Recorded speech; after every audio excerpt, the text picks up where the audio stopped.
Hi, my name is Laura. I'm a SHRM certified professional and I'm a SHRM certification preparation trainer. During this video, I'm going to summarize for you the third book, which is SHRM Learning System offers. And this book is Organization Book.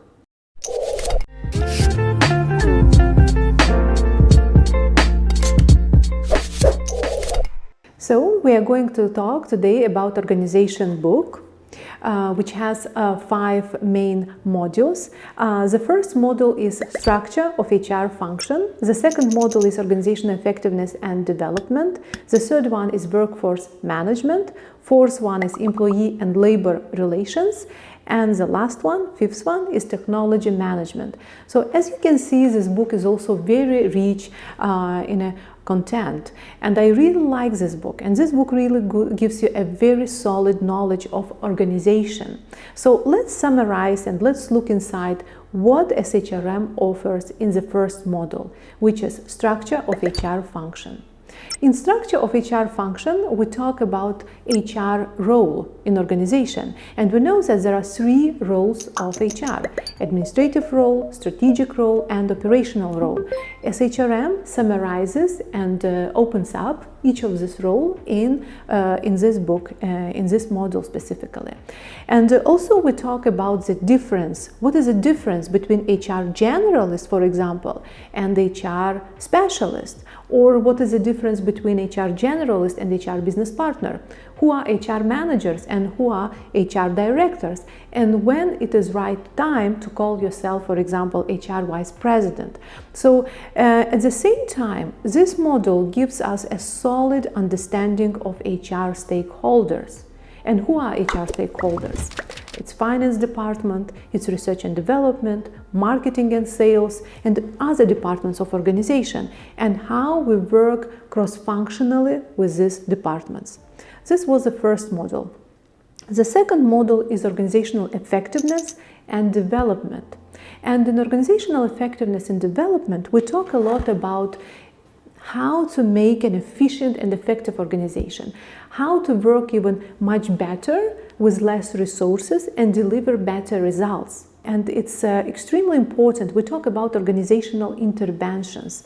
What kind of organizational interventions, for example, can help to increase team's performance and team's dynamics? We also talk a lot not only about organization itself as a structure, as a process, but also we talk about teams, like how to start forming teams and what is a reaction of team when you are at the beginning of a project, let's say, and what is the later reaction of team when you get more familiar with each other and you feel this, storming and miscommunication. So, and specifically, what is HR roles in this situation and what is the role of leader? So this was the second module. The third one is about workforce management. And I always and constantly, I would say, I receive lots of questions from my SHRM students about workforce management. They usually ask me that, Laura, for example, we are starting the project. How I can predict the workforce for my future project? How I can know that, for example, in this stage of the project, I will need 100 employees. Later on, I will not need this much, but I will need different skills and knowledge and competences. So workforce management, it's a very good, I would say, and very important and definitely must-have topic for all HR professionals, specifically for those who are working in talent acquisition and recruitment field. And in workforce management, we talk a lot about workforce planning, for example, about like supply analysis, demand analysis, gap analysis, and solution analysis. And in supply analysis, we identify whom we have currently in our organization, what kind of knowledge, skills, abilities, and competencies we have currently. And in demand analysis, we talk about future. What will be the future demands of our organization? And we try to measure the and compare, I would say, the supply and demand, and we identify the gap. Do we have a gap in talent? And after we know what is our gap, of course, we will be thinking about solutions. Are we going to buy new talent? It means recruit, or are we going to build this talent? It means we need to train them, or we are going to borrow the talent, which means maybe outsource from outside, yeah? And this gives us 3B principle, like build, borrow, and buy.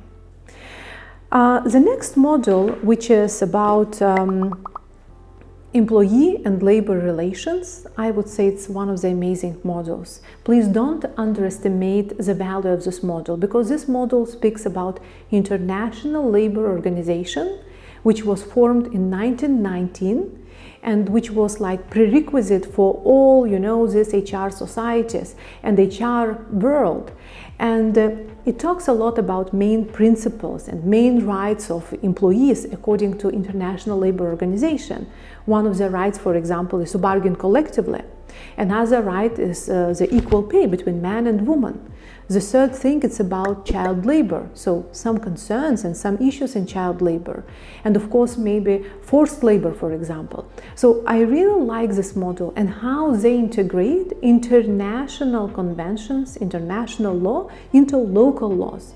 At the same time, in employee and labor relations, we talk a lot about unions, about unionization of organizations, about different types of unions, and what are the reasons why organizations join the unions. So I would say this module, it's about like collective relationship between employer and employees, and that's why it's called not employer and employee relationships, but labor relationship, because it's collective relationship. The last module, fifth module, it's about technology management. Of course, technology management is extremely important right now. Why? Because we are living and working in a digital era. Now we have digitalization. Technology management, again, it's not about purely IT. It's about a skill that is necessary and must have for every professional in organization, whether you are in HR role or maybe you are in a different role.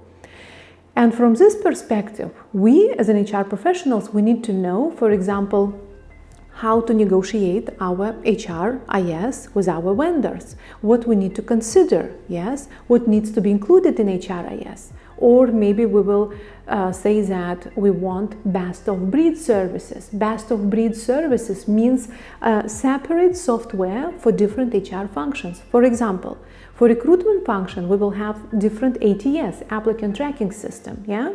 For payroll, we will have separate one. For performance management, the next one. And for training and development, the separate one. Sometimes it is a good solution. Why it is a good solution? You can find in this book.